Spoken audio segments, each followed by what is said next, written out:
bien que je me posais des questions, je pensais que j'étais quand même heureuse dans la vie, que j'étais bien, j'avais pas tant de soucis. À ce moment-là, j'avais gradué du cégep, je travaillais, j'avais quand même un bon travail, un bon salaire. J'étais pas très inquiète, mais je continuais quand même dans les habitudes avec lesquelles j'avais grandi, avec les drogues, l'alcool et tout ça. Mais je voyais pas ça comme un problème dans ma vie. Puis, au mois d'avril, il y a le frère de mon mari nous a prêté des cassettes, des vidéos du docteur Kent Hovind sur la création. Puis là, le Seigneur a vraiment touché mon cœur, puis il m'a vraiment montré qu'il existe. Ça a été une grande révélation pour moi de voir que Dieu existait. Puis à la fin de la cassette, il expliquait comment on est tous pécheurs, puis comment Jésus est mort à notre place, comment il a pris notre place. Et comme j'étais convaincue que Dieu existait par sa parole, j'étais convaincue que c'était la vérité, que j'étais pécheresse moi-même. Puis juste à voir ma vie, puis comment je vivais ma vie, j'en étais convaincue. J'étais convaincue que Jésus pouvait me sauver. J'ai donc confessé Christ comme sauveur en avril 2000. Et puis, le 26 décembre 2003, vers la fin de l'après-midi, j'ai ouvert mon esprit et mon cœur à Jésus.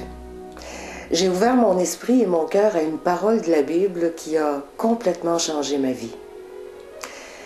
On lit dans la Bible, dans Jean 19, chapitre 13, « Et quand Jésus eut pris le vinaigre, il dit, « Tout est accompli. » Et ayant baissé la tête, il rendit l'esprit.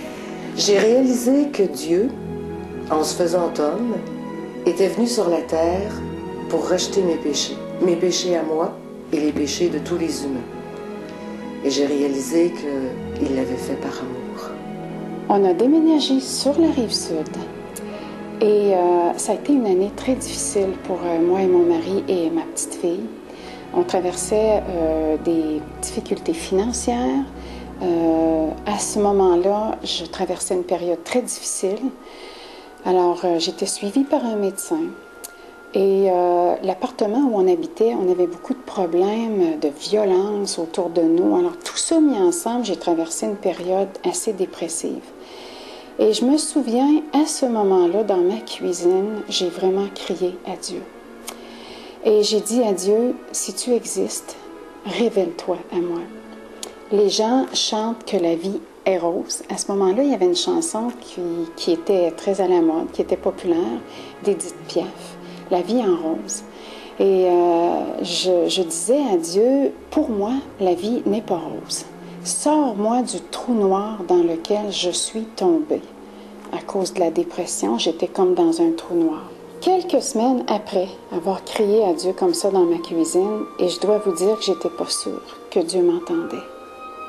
Mais quelques semaines après, il m'avait vraiment entendu. J'ai passé une des plus belles soirées dans ma vie. C'est la plus belle soirée dans ma vie parce que j'ai donné mon cœur à Dieu. Et la façon dont ça s'est fait, on est arrivé chez ce chrétien-là et il m'a posé une question. Si tu devais mourir ce soir, es-tu sûr d'aller au ciel? Alors, d'un côté, je n'étais pas sûre parce que je disais à ce frère-là, t'es pas sérieux, je peux pas arriver devant Dieu 3 fois saint comme je suis. Je savais qu'il y avait un abîme, il y avait quelque chose entre moi et Dieu, mais je pouvais pas mettre le mot péché dessus. Et d'un autre côté, il y avait une grande confusion parce que tout mon arrière-plan catholique me disait aussi que Dieu allait sûrement me pardonner, que je ne pouvais pas être perdue pour l'éternité. C'était aussi un Dieu d'amour, un Dieu qui était bon. Donc, il y avait beaucoup de confusion. Et ce frère-là m'a parlé qu'il y avait un seul chemin et un seul moyen. Et ce n'était pas nos moyens à nous, c'était le seul moyen qu'il y avait pour être sauvé, c'était le moyen de Dieu. Et ce moyen était son Fils, Jésus-Christ, qu'il avait envoyé mourir sur la croix, donner sa vie, verser son sang et mourir à ma place, parce que la parole de Dieu dit que le salaire du péché, c'est la mort, dans Romains 6, 23. Alors, c'était ma place, c'est moi qui devais mourir. Et Dieu avait envoyé son Fils parce que dans Jean 3,16, Dieu a tant aimé le monde qu'il a donné son Fils unique, afin que quiconque croit en lui ne périsse pas, mais qu'il ait la vie éternelle. Je n'étais pas sauvé, puis je ne savais pas que c'était la manière d'être sauvé. Là, il me parlait de ça. Moi, tout ce que je voulais savoir, c'était à propos de l'Apocalypse, la fin des temps, puis tout ça. En fin de compte, ils sont revenus, m'ont donné une Bible, un Nouveau Testament. Je commençais à lire le traité avec la Bible, mais je ne comprenais rien. Je ne comprenais rien, puis j'essayais de comprendre, puis je me disais, qu'est-ce qu'ils essaient de me dire, eux autres? Qu'est-ce qu'ils essaient de me dire? En fin de compte, j'ai mis le traité dans la Bible, puis j'ai mis ça de côté. Mais mon cœur brûlait quand même, avec mon copain d'armée, puis tout ça. Puis là, il me parlait de plus en plus de Dieu. On parlait beaucoup des fins des temps, mais c'est là notre expérience. Puis à un moment donné, il commençait à aller de plus en plus dans des réunions chrétiennes. Donc, en fin de compte, à un moment donné, il revient à une fin de semaine, puis il commence à me parler. On est des pécheurs, il faut se repentir, puis tout ça. Moi, je ne comprenais pas que ça voulait dire péché. Moi, je pensais péché, c'était à la pêche. À un moment donné, je lui demande, je dis, Martin, je dis, ce que ça veut dire péché? Là, il me dit, c'est tu as offensé Dieu. Là, j'ai dit, oh boy, je ne réalisais pas que j'avais offensé Dieu. Donc là, j'ai dit, qu'est-ce que je fais pour demander pardon à Dieu? Là, il m'a montré comment prier. Bon, avec les années, bien, quelqu'un m'a présenté l'Évangile. Hein?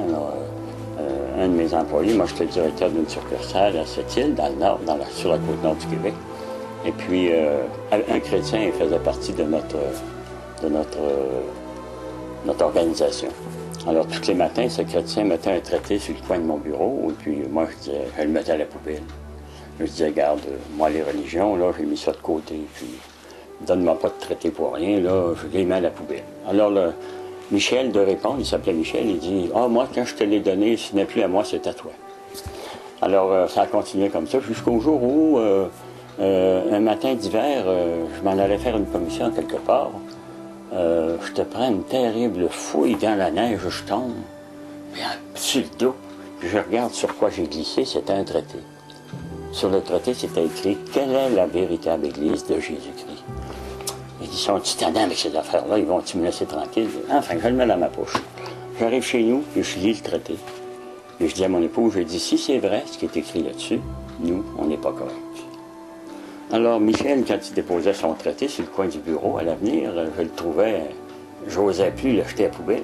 Michel est venu à la maison, le pasteur est venu à la maison, puis un bon jour, en novembre 1975, on s'est agenouillés tous les deux dans le salon de notre grande maison à Sept-Îles, et puis on a fait notre grande demande. On a été sauvés ensemble en 1975. C'est un vrai miracle, on rend gloire au Seigneur pour ça. Je pense qu'un des plus grands changements dans ma vie, oui, le Seigneur a fait en sorte que j'ai mis de côté les drogues, la cigarette, l'alcool et toutes ces mauvaises choses-là. Mais il a mis une paix dans mon cœur qui n'était pas là avant. Là, j'ai connu le vrai bonheur. Parce que j'avais cette illusion de bonheur-là qui était en fait que des plaisirs qui sont très éphémères. Dieu a remplacé ça par vraiment une paix. Peu importe les situations que je vivais, si j'avais des stress ou des situations plus difficiles, je suis vraiment toujours en paix grâce à Dieu. Puis une joie aussi indescriptible de savoir qu'on a la vie éternelle. J'avais toujours pensé qu'il y avait quelque chose après la mort, mais là d'avoir la certitude que je vais être au ciel avec Jésus, avec Dieu, c'est une joie qui est indescriptible. C'est un bonheur qu'aucun homme peut donner, cette paix-là que le Seigneur donne.